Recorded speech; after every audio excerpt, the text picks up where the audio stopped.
మహాఘనుడా, మహోన్నతుడా, మా పరలోకపు తండ్రి, నీకే స్తోత్రము. ఈ సమయంలో నీ వాక్కులు ధ్యానించుచుండగా నా నోటిని బోరగా చేసుకుని నీవు నాతోనూ నీ బిడలతోనూ మాట్లాడుమని నిన్ను బతిమాలుకుంటున్నాను. నా నోటి మాటలు, మా హృదయ ధ్యానములు నీ దృష్టికి అంగీకారమున్నట్లుగా ఆస్వాదించుము. నేను బ్రతిమాలు వేడుకుంటున్నాను తండ్రి. ఆమెన్. ప్రియులారా, ఈ దినమునకై ఏర్పాటు చేసుకున్న ప్రసంగ అంశము రక్షణ. రక్షణ అనగా విపత్తు లేక ఆపద నుండి తప్పించబడుట లేక విమోచించబడుట అనే దాని యొక్క భావమై ఉంటున్నది. రక్షణ రెండు విధములుగా ఉంటున్నది. మొదటిది భౌతికమైన రక్షణ, రెండవది ఆత్మీయ రక్షణ. మొదటిగా భౌతికమైన రక్షణ అనగా శరీర సంబంధమైన రక్షణ. ఎవరైనా ఆపదలలో, శ్రమలలో, ప్రమాదములలో, ప్రాణాపాయములలో చిక్కుకున్నప్పుడు తోటి మానవుల సహాయము లేక రక్షణ అవసరత ఏర్పడుతుంది. అట్టి సందర్భంలో తోటి మానవులు ప్రేమ, దయ, కనికరము వంటి ఆత్మఫలము గల వ్యక్తులు స్పందించి వెంటనే వారిని రక్షిస్తూ ఉంటారు.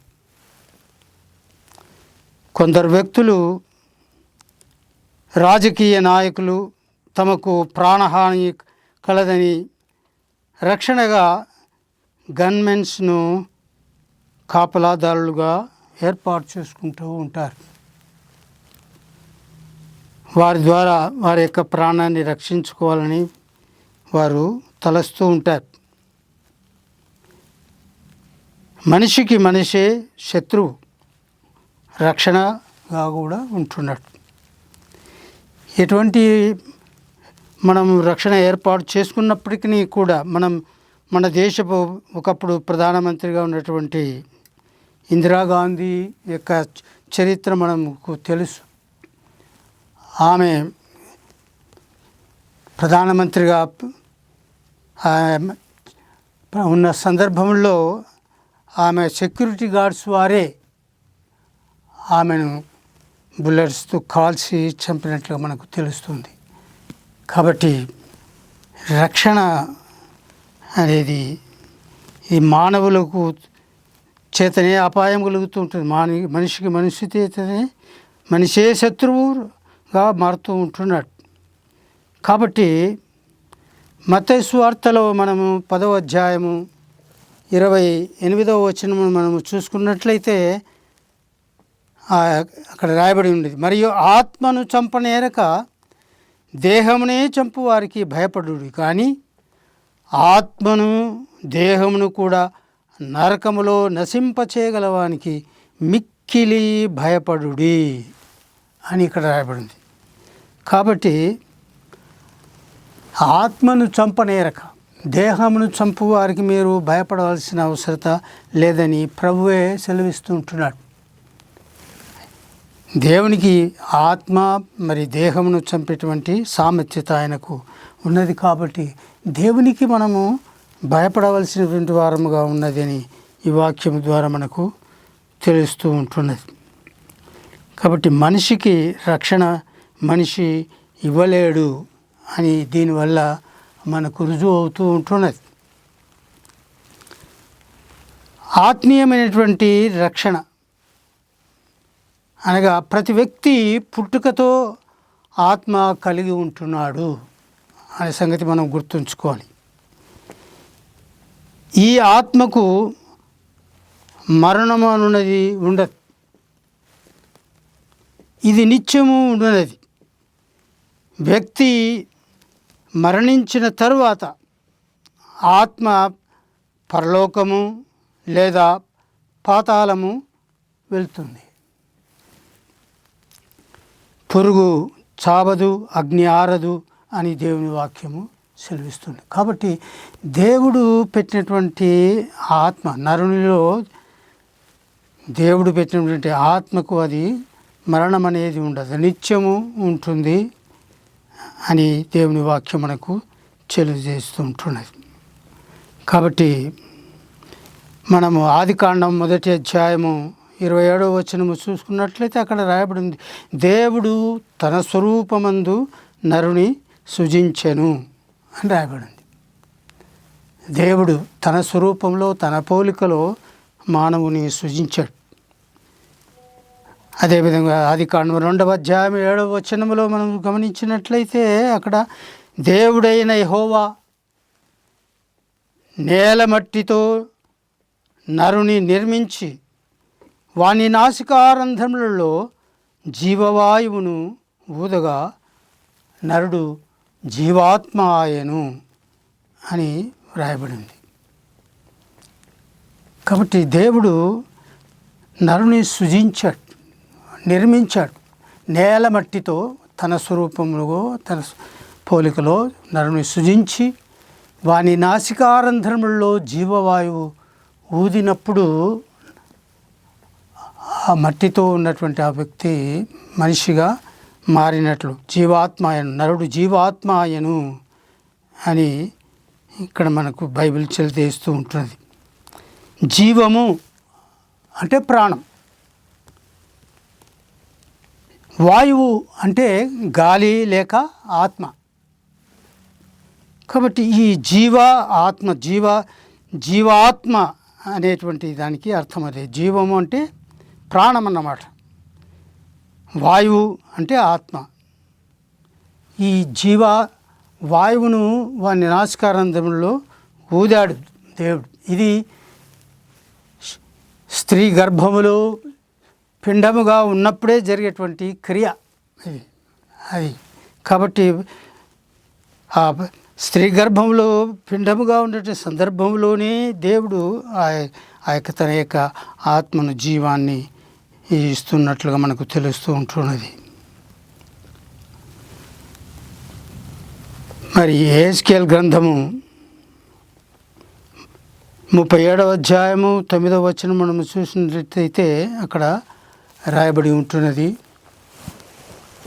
యెహెజ్కేలు గ్రంథము 37వ అధ్యాయంలో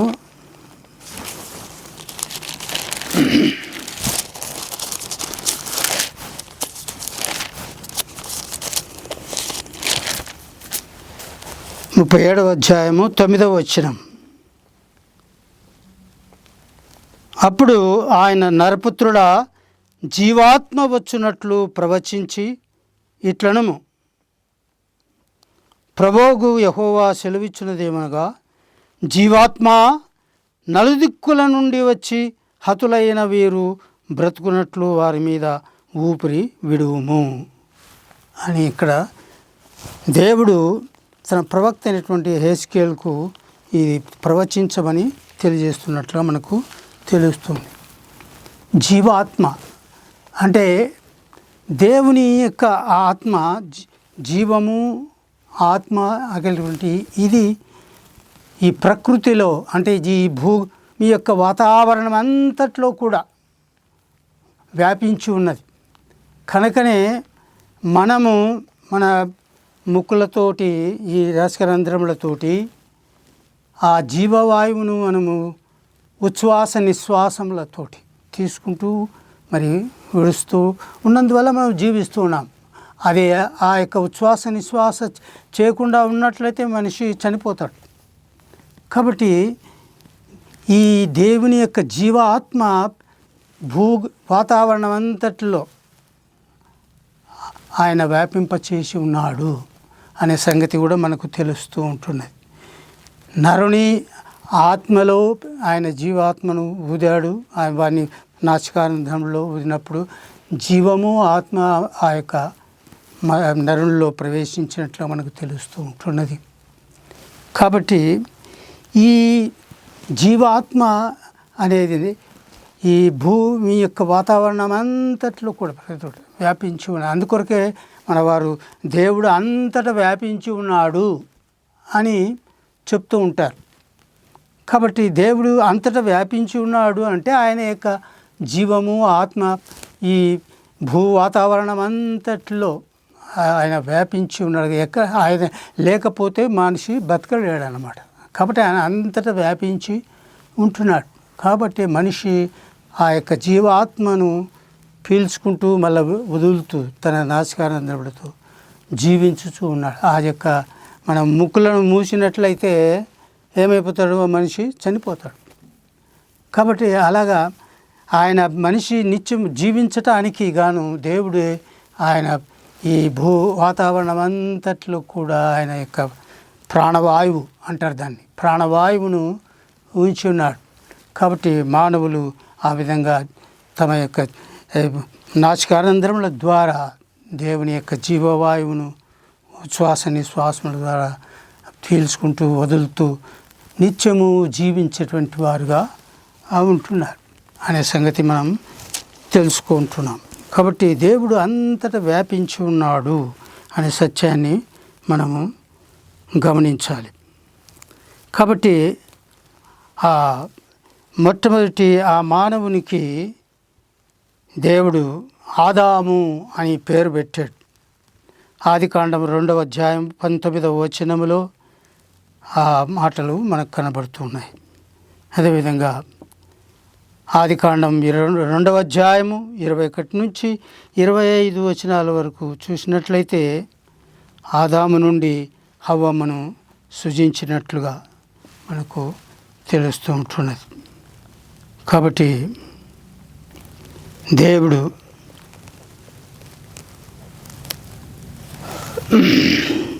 వారిని ఆదాము హవ్వలను మీరు ఫలించి అభివృద్ధి పొంది భూమిని నిండించి దానిని లోపరుచుకునుడి, ఏలుడి అని వారిని ఆస్వాదించి ఆజ్ఞాపించి ఉన్నాడు ఆయన. ఈ మీరు ఫలించి అభివృద్ధి పొందాలి, దీన్ని మీరు లోపరుచుకునండి అని వారికి ఆదేశించి ఆస్వాదించినట్లుగా మనకు తెలుస్తుంది. కాబట్టి ఆదాము హవ్వలు వారు దేవుని స్వరూపంలో దేవుని పోలికలో సృజించబడి వారు పరిశుద్ధులుగా నీతిమంతులుగా మహిమ శరీరముతో నిత్యము జీవము కలిగి ఉన్నటువంటి వారుగా ఉంటున్నారు. వారికి మరణం అనేది లేదు, మహిమ శరీరంతో ఉంటున్నారు. ఆ విధంగా వారు ఆ యొక్క ఏదేను తోటలో ఉండినట్లుగా మనకు తెలుస్తున్నది. అంతే దేవునితో వారు నిత్యము సాయంకాల వేళలో ఆయన వచ్చి వారితో సహవాసం చేసేటువంటి వాడని మనకు బైబిల్ తెలియజేస్తూ ఉంటుంది. కాబట్టి వారు పరిశుద్ధులుగా నీతిమంతులుగా ఉండి దేవునితో సహవాసం కలిగి జీవించేటువంటి వారు అని మనకు తెలుస్తుంది. అలాగా మానవులు దేవునితో కలిసిమెలిసి ఎల్లప్పుడూ సహవాసం కలిగి ఉండాలనేదే దేవుని యొక్క ప్రణాళిక ఉంటుంది. అంతేకాకుండా ఈ భూమి మీదనే పరలోకం అనేది ఏర్పాటు చేయాలనేటువంటి సంకల్పం ఆయనకు. కాబట్టి ఆ విధంగా దేవుడు ఆదాము హవ్వలను నీతిమంతులుగా పరిశుద్ధులుగా నిత్యము జీవించేటువంటి వారుగా ఉండాలని వారిని ఆ యొక్క ఏదైనా తోటలో ఉంచినట్లుగా మనకు తెలుస్తుంది. కాబట్టి ఇక్కడ మనం సామెతల గ్రంథము 20వ అధ్యాయము 27వ వచనమును మనము గమనించినట్లయితే అక్కడ నరుని ఆత్మ యెహోవా పెట్టిన దీపము అని వ్రాయబడి ఉన్నది. దేవునిలో ఆయన ఊదినటువంటి జీవవాయువులో ఆ యొక్క ఆత్మ అది నరునికి దీపముగా ఉంటున్నది. నరుని ఆత్మ యెహోవా పెట్టిన దీపము అని ఆ యొక్క సొలొమోను వారు తన యొక్క గ్రంథములో సామెతల గ్రంథములో 20వ అధ్యాయంలో 27వ వచనములో తెలియజేస్తూ మనకు తెలుస్తూ ఉంటున్నది. కాబట్టి నరుని యొక్క ఆత్మ ఆయన ఒక దీపముగా నరునిలో ఉంచి ఉన్నాడు. ఈ యొక్క దీపమును మనము కాపాడుకుంటూ అది ఆరిపోకుండా కూడా చూసుకోవాల్సినటువంటి బాధ్యత మానవుని పైన ఉన్నది అని దేవుని వాక్యం మనకు తెలియజేస్తూ ఉంటుంది. అందుకొరకే హోసన్నా మినిస్ట్రీస్లో యేసన్న గారు ప్రభువును ఇలాగా కీర్తించాడు. ఇలాగా ఈ పాట చూడండి. నా దీపము వెలిగించినావు, సుడిగాలిలోనైనా జడివానలోనైనా ఆరిపోదులే నీవు వెలిగించిన దీపము. నా దీపము వెలిగించినావు, సుడిగాలిలోనైనా జడివానలోనైనా ఆరిపోదులే నీవు వెలిగించిన దీపము, నీవు వెలిగించిన దీపము. నా దీపము వెలిగించినావు. ఆ విధంగా యేసన్న గారు దేవుని పాడుతూ కీర్తిస్తూ స్తుతించాడు. కాబట్టి నరుని ఆత్మ యెహోవా పెట్టిన దీపమై ఉన్నది. ఈ దీపము ఆరిపోకుండా చూసుకోవాల్సిన బాధ్యత మన పైన ఉన్నది అని దేవుని వాక్యం మనకు తెలియజేస్తుంది.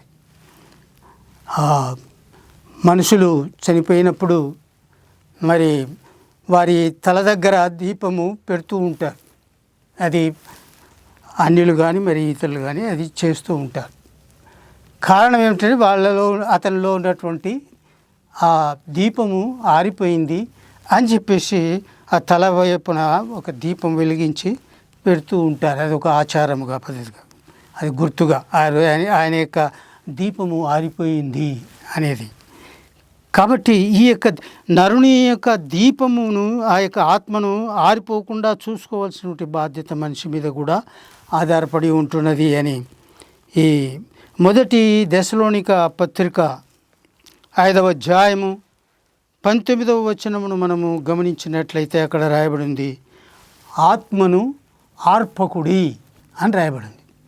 ఆత్మను ఆర్పకుడి. ఎందుకంటే దేవుడు పెట్టినటువంటి దీపమే ఉన్నది.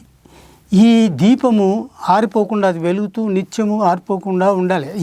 ఈ దీపం గురించి ఆయననే దేవుడే జాగ్రత్త తీసుకుంటూ ఉంటాడు. అయినా కూడా మన శరీరంలో ఆయన ఉంచాడు. కాబట్టి ఆ దీపము ఆరిపోకుండా చూసుకోవాల్సిన బాధ్యత మనపైన కూడా ఉన్నది. కాబట్టి ఈ దీపము ఆరిపోకుండా ఉండాలి అని అంటే మనము దేవుని యందు భయభక్తులు, మన సృష్టికర్త దేవుణ్ణి మనం గుర్తెరిగి ఆయన ఉన్నాడు, ఆయన యందు భయభక్తులు కలిగి ఆయన స్తుతిస్తూ ఆరాధిస్తూ జీవించినట్లయితే ఆ దీపం ఆరిపోకుండా ఆయన ఉంటుంది. అదేవిధంగా ఆయన వాక్యము అనేటువంటి దాన్ని, వాక్యము అనేది ఒక నూనెకు సాదృశ్యముగా ఉంటుంది. ఈ వాక్యం అనేటువంటి నూనెను ఆ దీపమునకు పోస్తూ ఉంటే ఆ దీపము నిత్యము వెలుగుతూ ఉంటుంది అన్నమాట. కాబట్టి ఈ మానవుడు తన యొక్క దీపం ఆరిపోకుండా దేవుని యందు భయభక్తులు, దేవుని స్తుతిస్తూ ఆరాధిస్తూ ఆయన యందు భయభక్తులు కలిగి ఆయన వాక్యాన్ని ధ్యానిస్తూ మరి ఆ యొక్క వాక్యము చేత తన యొక్క ఆ ఆత్మదీపానికి నింపుకుంటూ దాన్ని కాపాడుకుంటున్నట్లయితే అది ఆ యొక్క ఆత్మదీపం ఆరిపోకుండా వెలుగుతూ ఉంటుంది. ఆ విధంగా నీవు ఆ ఆత్మదీపాన్ని కాపాడుకోవాల్సినటువంటి యొక్క బాధ్యత మానవుని పైన ఉన్నది అని మనకు తెలుస్తూ ఉంటున్నది. అంతేకాకుండా ఎఫెసీ పత్రిక 4వ అధ్యాయము 30 వచనం మనం చూసినట్లయితే అక్కడ దేవుని ఆత్మను దుఃఖపరచకుడి అని రాయబడి ఉంది. దేవుని ఆత్మను దుఃఖపరచకుడి. దేవుని ఆత్మ మనలో ఉన్నది. ఆ దేవుని యొక్క ఆత్మ దుఃఖపడుతుంది. ఎప్పుడు దుఃఖపడుతుంది? దేవునికి అయిష్టమైనటువంటి పనులు, దేవునికి విరుద్ధమైన పనులు మనము లేక దుష్టత్వములు, దుష్కార్యములు అటువంటి చేసినప్పుడు, దేవుని ఈ మాటలకు విరుద్ధమైనటువంటి పనులు మనం చేసినప్పుడు దేవుని యొక్క ఆత్మ దుఃఖపడుతుంది. ఆయన యొక్క ఆ యొక్క ఆత్మ దుఃఖపడితే ఆయన మనలో నుండి వెళ్ళిపోతాడు. ఆయన కాబట్టి వెళ్ళిపోతే ఆత్మ వెళ్ళిపోతే ఇంకా మనం చనిపోతాం, అంటే అదే అర్థం అనమాట. మనము మరణముకు గురవుతాం.